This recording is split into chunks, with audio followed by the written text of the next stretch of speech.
Welcome back to my channel, you beautiful souls. My name's Annie Henderson. I'm a life coach here in North Texas, and today we're talking about something that tends to be pretty controversial, and that's the idea that you can be gay and Christian.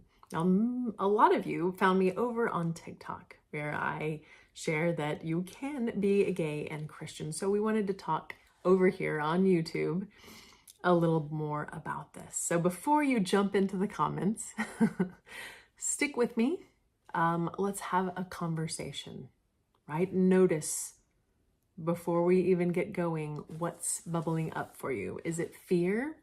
Is it anger? Is it hatred? Is it confusion? Is it curiosity?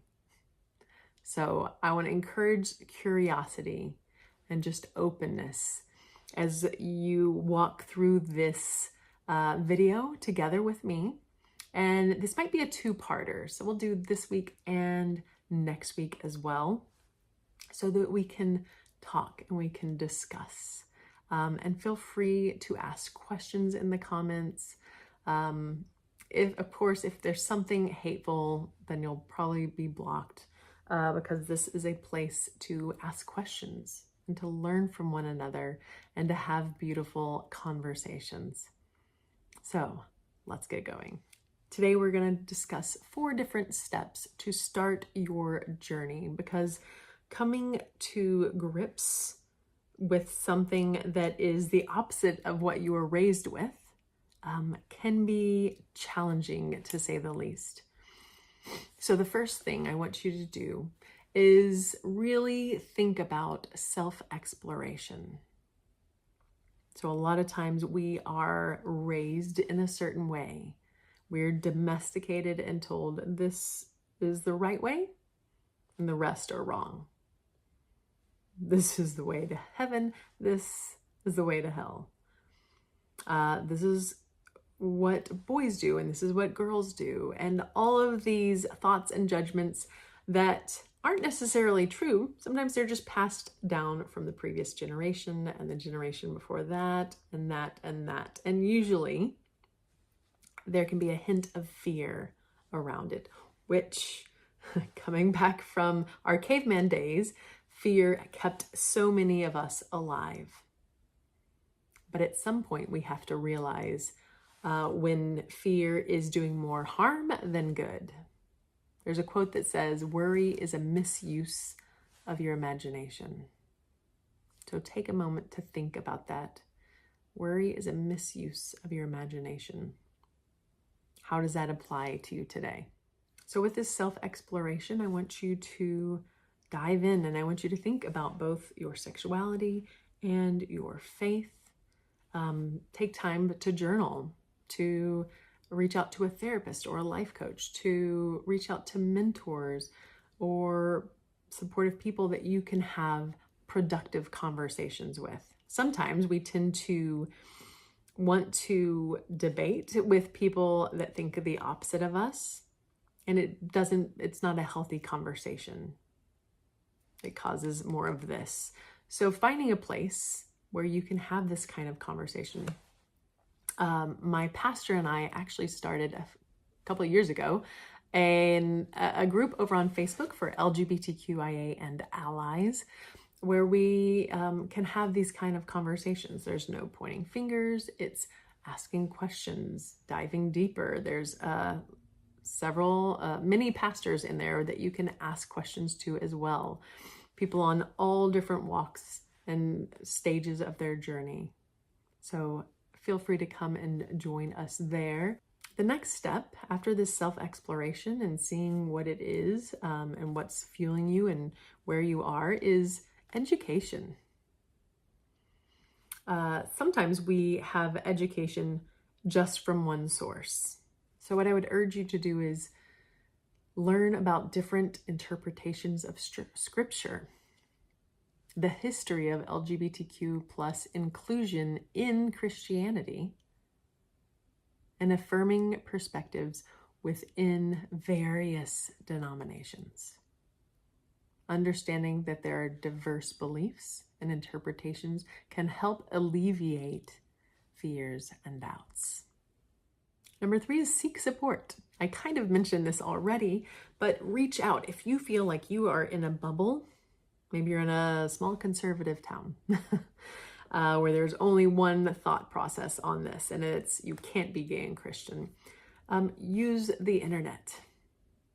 Whether it's finding a group like I mentioned before, I mentioned the site gaychurch.org, where you can find affirming churches. There's lots of different resources out there. If you're not sure of some, feel free to put it in the comments and let me know what questions you have. But seeking support, whether it's a life coach, whether it's a counselor, whether it's affirming pastors on TikTok, on YouTube, on Facebook, locally. That is an important part of the thing. Again, not going to the people that are saying this is wrong and feeling like you have to prove yourself. William Stell is someone I interviewed on my podcast years ago. He wrote an article called Why I Gave Up the Bible Debates. So I highly recommend that book, that article. Go check it out. But find support. Find people that understand this direction that you're wanting to grow in. And the fourth step, which is where we're going to stop today, and then we'll pick back up next week, is to challenge negative beliefs. Challenge those negative thoughts that might have been internalized. Some of us have some internalized homophobia due to the way we were raised. We were raised that this is not okay and this is unacceptable and that God made a mistake. And I fully believe God doesn't make mistakes like that. So challenge any negative beliefs or messages you may have internalized about being gay and Christian. Remind yourself that your sexual orientation is not inherently at odds with your faith or spirituality. Affirming interpretations of Scripture emphasize love, inclusion, and the inherent worth of all individuals. So, what did you think of those first four? Again, we will come back next week. Let me know what stood out to you, what questions you have. If you want to share how you were raised, again, we're not pointing fingers. Part of this, part of the domestication that we experienced growing up is this deconstructing that we get to do. Sometimes we get to reparent ourselves at whatever age you're at, right? We get to choose and make a choice for ourselves instead of just taking what was handed down to us from the previous generations, asking questions. Is this faith-based? Am I focused on fear and worry and doubt and hate? Or am I getting to focus on love and inclusion and what I seem to notice about Jesus in the Bible? So really getting to notice having some healthy conversations, right? Where there doesn't have to be yelling or crying, but getting curious and asking and doing some research. So I hope you come back and you join us next week as we dive into this a little bit more. If you're looking for a life coach on your coming out journey, or if you have struggled with being a people pleaser or with setting boundaries, reach out. I would love to have a consultation call with you. Go to AnnieMHenderson.com and we can talk about this and whatever else that is holding you back from living your best life. I'll see you next Monday.